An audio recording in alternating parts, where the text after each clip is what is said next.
Good day and welcome back to another DBZ Dokkan Battle video. So in this video we're going to go through the Pure Saiyans SBR.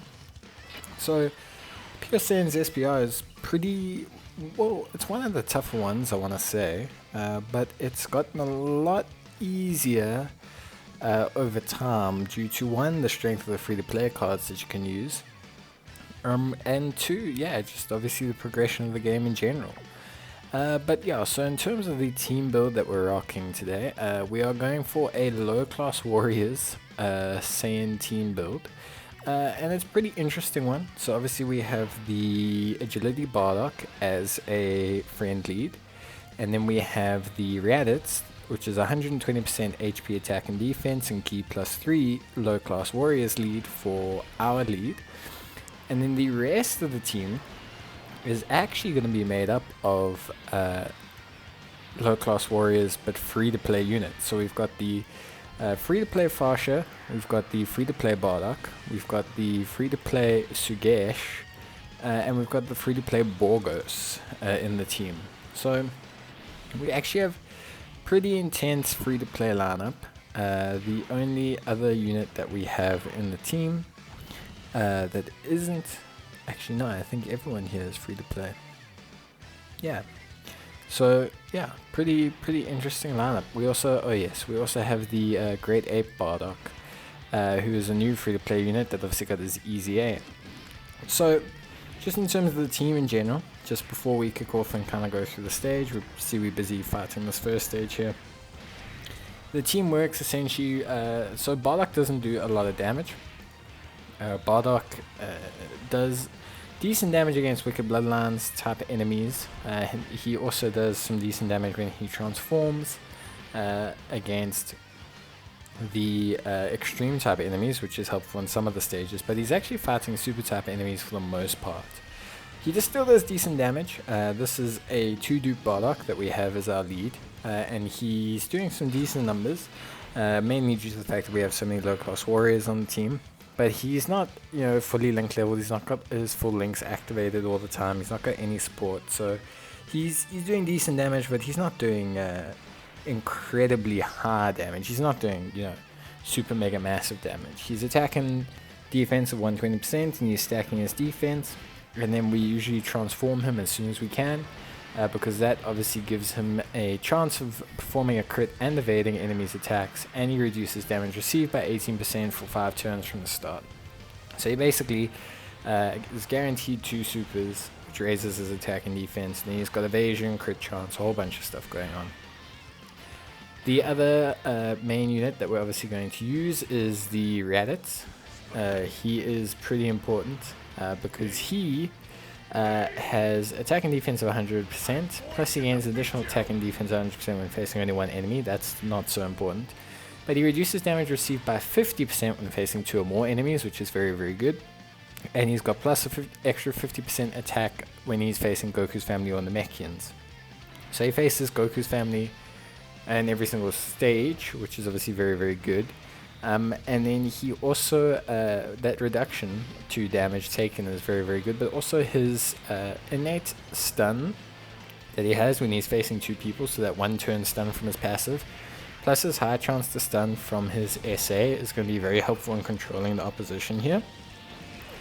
And then around these 2 who are kind of our centerpieces of the team, we have, well, we'll start with the secondary tank, I want to say, the Bardock. So Bardock has 50% damage reduction on this team, because he gets 10% for him, 10% for Fascia, 10% for the Great Ape Bardock, 10% for Borgos, and 10% for Sugesh. So he has 50% damage reduction, which is very good. And he seals, so he's a very good unit to run alongside the Raditz. He also shares with the Raditz, I believe. I will just take a look here. But he does share a couple links with Raditz. They both share Saiyan lineage, Saiyan warrior race, prepared for battle, and fierce battle. Yeah, prepared for battle, Saiyan warrior race, and the Saiyan lineage, which is okay. You know, it's not, you know, they don't need to link massively, but it's a very decent linking. Enough key there for them both to super. And then around them, obviously, we have some floaters. So we've got Sagesh, we've got Borgos. So Borgos is pretty good. He has attack and defense of 90%, plus an additional attack and defense of 30% when facing only one enemy, and he launches an additional super attack when facing 2 enemies or more, which is really going to help because he's got a medium chance of stunning. So that's really going to assist us in terms of control because of his stun. Then similarly we have Sagesh. Sagesh is very similar to Borgos, attack and defense of 90%. He performs a critical hit when the target is stunned, and then he stuns the target when the target's attack is sealed. So him, if we use him to control, you know, any units that Bardock is sealing, we can use him to stun them afterwards, at least for the remainder of the turn to prevent damage. And then we have Fascia, who is defense of 90%. She has a high chance of evasion, which is good, 50%. Plus she randomly changes key orbs to a certain type when Bardock is on the team. So she creates rainbow orbs, which is obviously good. And then she lowers attack and defense. So she's going to be a floater, just to help us kind of debuff our enemies and reduce their damage. And then finally we have the Great Ape Bardock. All these guys share Team Bardock, they share Saiyan lineage, they share Saiyan warrior race, minimum. So, you know, right off the bat, you've got 3 pretty powerful links across the board there. Then they've got, I think they all have Saiyan pride as well, so that's also a good attack link. So if you were to link level these guys, you would probably come out doing a lot better than I did. I don't have them very highly link leveled. They're at like 3s and 4s for the most part across the board. I've just mainly been using them to run their equipment event from time to time. So yeah, they haven't been massively link leveled. If you were to link level them, they'd gain quite a bit. They'd gain, you know, for some of them, some defense. Most of them, a lot of attack. They'd be gaining a lot of attack. Up to 30% for most of them, especially when they're linked amongst themselves. So that's definitely something that you can look into. But beyond that, yeah. So the strategy here, in terms of how this team is going to work, is basically we're using Raditz to try and control one of the enemies at all times with his chance to stun. Then between Borgos, Bardock, and Sagesh, we control and stun the other unit. Fascia will occasionally debuff the opposition, and then Bardock will just try and do as much damage as possible. So yeah, we can see Bardock over here doing, you can see I'm just moving him into the first slot, because we've got Bardock, because he's got 50% damage reduction. When he has a damage reduction item activated, he essentially will take no damage. And by essentially I mean he literally will take no damage, like even from supers he'll be close to 90% damage reduction, which just means he can't take damage. And if we get him some orbs, he'll dish out decent damage. He'll actually dish out more damage than a dupe free version of Raditz, which is what I have, which is why I moved into the first slot for the Dokkan. We are going very slow here, so just know we are going to get the Dokkan twice. Yeah, twice. That is how slow we are going, that we're going to get this Dokkan attack twice, which is pretty nuts.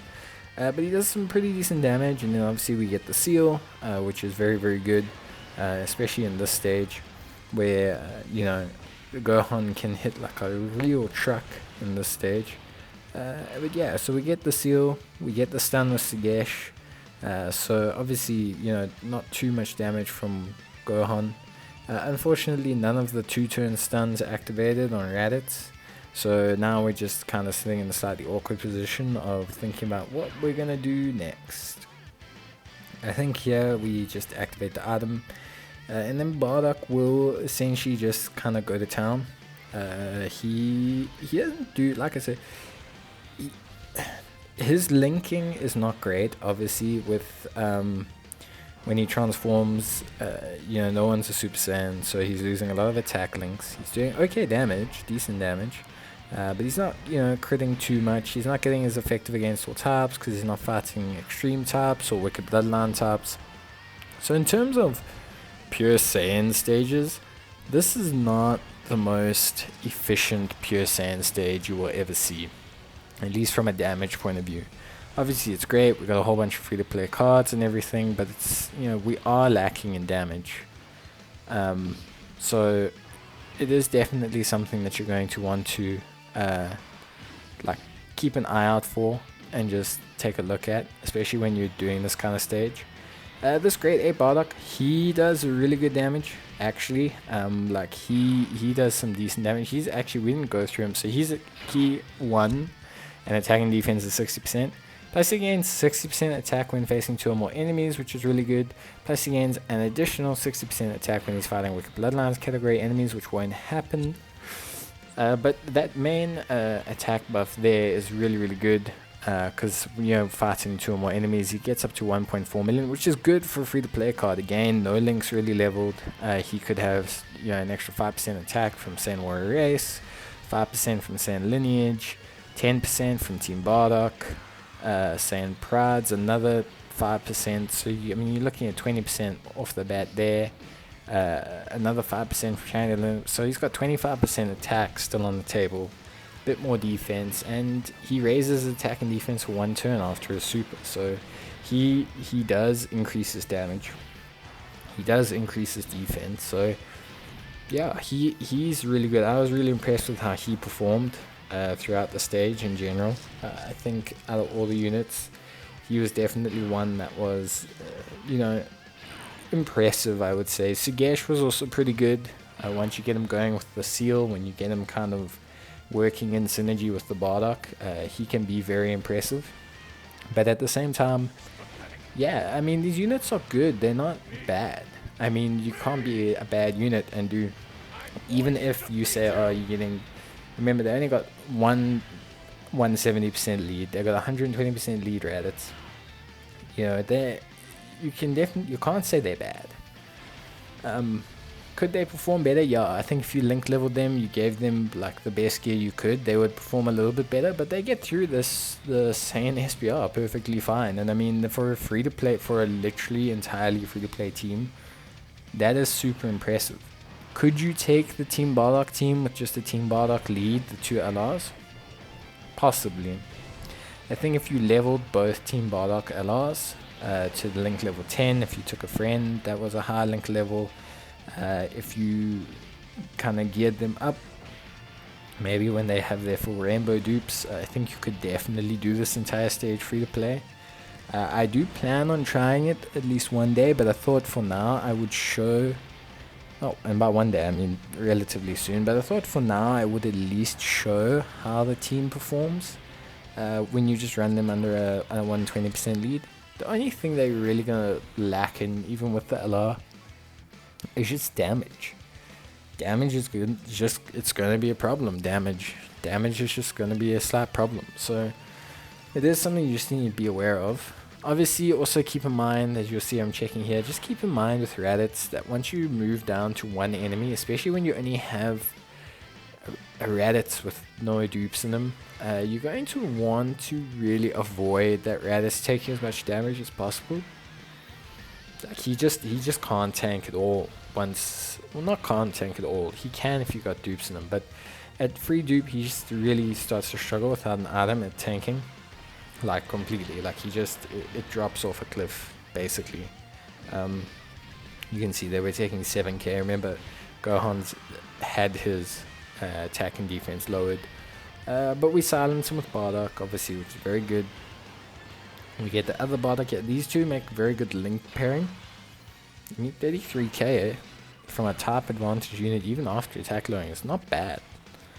Not that bad in terms of how the Bardock team is doing. And yeah, we're building steadily towards a second Dokkan attack. Yes, a second Dokkan attack. So yeah, we are getting there. Bardock does carry the damage a little bit, so the Team Bardock would need to carry that damage payload. The one added benefit of the Team Bardocks is obviously, they do buff the entire team pretty much, and their stats, their LR stats really do help in terms of having health pool and them having some significant defense and everything like that. They also all have Saiyan Raw, or they have Saiyan Raw, which means they could link. Actually, I wonder how they link with this Bardock here. I actually wonder how they link. We'll take a look, but I do wonder how they link there with this Bardock. Yeah, but other than that, in terms of the stage, obviously the main thing is just controlling who you're stunning. Make sure you're stunning the units you have attack weakness, type disadvantage against. Make sure you're sealing them. Make sure you're doing the best you can, because yeah, the main thing here is just limiting the amount of damage you take. Because you're not dishing out massive damage, you need to just be careful about how much damage you take. Yeah, so in terms of linking, getting back to the team a la Bardock, in terms of how they link with that grade 8 Bardock, they actually link pretty well. So they share Team Bardock, which is obviously one of their links. Then they share Saiyan lineage, Saiyan warrior race, Saiyan pride, Saiyan raw, which is a big, Saiyan raw is a big one because that's attack 25% and defense at 10%. And then they share prepared for battle. No, they don't. Okay, so that's a big loss for them. Although they do have Team Bardock, which at level 10 is key 2, Saiyan lineage at level 10 is key 2, Saiyan warrior race. No, yeah, Saiyan. So they do share 4 key. Yeah, which isn't bad. It's not bad at all. So yeah, other than that, maybe taking those guys, that's about as difficult as it gets. In terms of coming through this stage here, facing the Goku Jr. and the Vegeta Jr. can be a little bit of a ball ache. They do actually hit quite hard, which obviously you need to bear in mind. And then not only do they hit quite hard, but they also have quite strong typings against us. We only really have some slight advantage against the strength one through Bardock. So we have some slight advantage there, but other than that, we don't.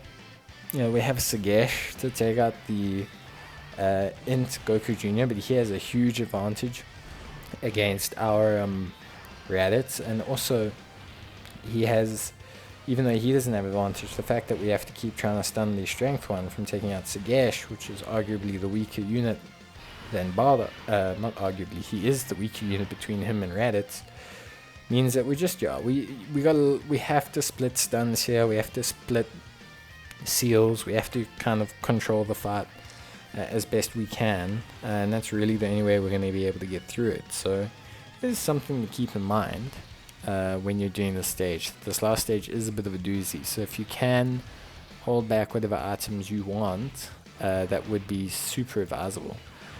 But in terms of the stage itself, the only 2 units I really would say you should take from here is the Raditz and is the friend Bardock. The rest of these units are really just not, I mean, they do it, but they're not really designed for, Saiyan SBR. You could take the Transforming Vegeta lead, you could take the legendary Goku, the God Goku lead, you could take the, SS Vegeta lead as well, the agility one. You could have Kale, you can take Caulifla. You've got all these Saiyan, I mean, you've got so many Saiyan LRs. I mean, you've got LR Broly, Blue Boys, Goku and Vegeta Physical. You've got Goku and Vegeta Int Super Saiyan. You've got Goku and Vegeta Angel Strength, the one that turns into Vegeta. You've got SS2 Vegeta LR. You've got Bardock LR. You've got SS4 Vegeta LR, SS4 Goku LR. You've got Martian Vegeta. You've got Tech Broly. You've got, I mean, just have so many. You just have so many that it's not even a question of who do you take, it's who do you want to take. That's the thing with the pure Saiyans. You could take a team of movie boss cards almost. You could take time traveling pure Saiyans. You could take DB Heroes pure Saiyans. You could take, I mean, there's just so many. It's not even, you can't even, think about how many there are to take. There's just an almost unlimited amount of options. You can build this team however you want. A nice team though that I do always suggest that still has some free-to-play synergy with free-to-play units is the low class warriors one. Obviously, if you have Bardock, you can take some of these guys. You can take Raditz into the situation. There's also a couple Gokus that you can take. You can take like the free to play. You could take the free to play into Raditz if you don't have the tech one. You could take the the Kid Goku, the Int one. He's very good. You could take the Tech Tower as well if you link level him and put some equipment on him. He's still usable. He stacks attack and defense. He heals you. You could take Agility Turles as well. I mean, he's got his uses. He's got his heal. He's got his stun. He's got his support buff. I mean, if you've got dupes in them, you might as well take him. So yeah, I mean, there's definitely like some synergy there.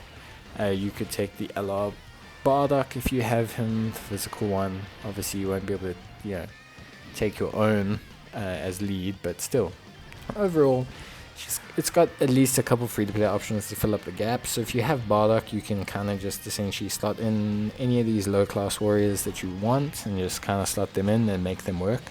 That's essentially what we're doing here, except we're just running the Raditz as the lead. But beyond that, this team, although slow, and although we did use all our items, honestly, this team held it together quite solidly. In terms of performance, especially when we got to this stage. Once we started getting a couple seals going, you get a couple stuns going, you get yourself momentum. It's definitely impressive how well they can control an opposition team. Through seals, stuns, attack load, evasion, and it's all great. Bardock does some decent damage. Bardock does decent damage. Bardock, he's not got like the best supports. He's not got Super Saiyan on or anything like that. Bardock is still hitting, solid 2 million as a 2-dupe card friend lead. You link level him a bit. You give him a proper support, proper linking partner. This Bardock will do you, quite a solid amount of damage. I mean, he'll be sitting probably at closer to 3 million. Than 2.1, and he's got a lot of utility, additional attacks, evasion, damage reduction, similarly to Broly this year. He was obviously last year's Saiyan Day unit, so he's pretty good. He's pretty solid overall. But now we've obviously switched everything up and we'll finish it this turn. So I thought this team did really well. I hope you guys who've been using the Team Bardock give this stage a try with a similar build to this. Let me know how it goes. But I hope you guys enjoyed the video. I will check you in the next one. But until then, I hope you take care, stay safe, and I'll see you guys in the next video. But so try the Team Bardock. Let me know how it goes. Post down in the comments if it worked for you or not. I'm super excited to seeing how you guys tackle this stage. It's got so many variations. But alright, cheers and bye.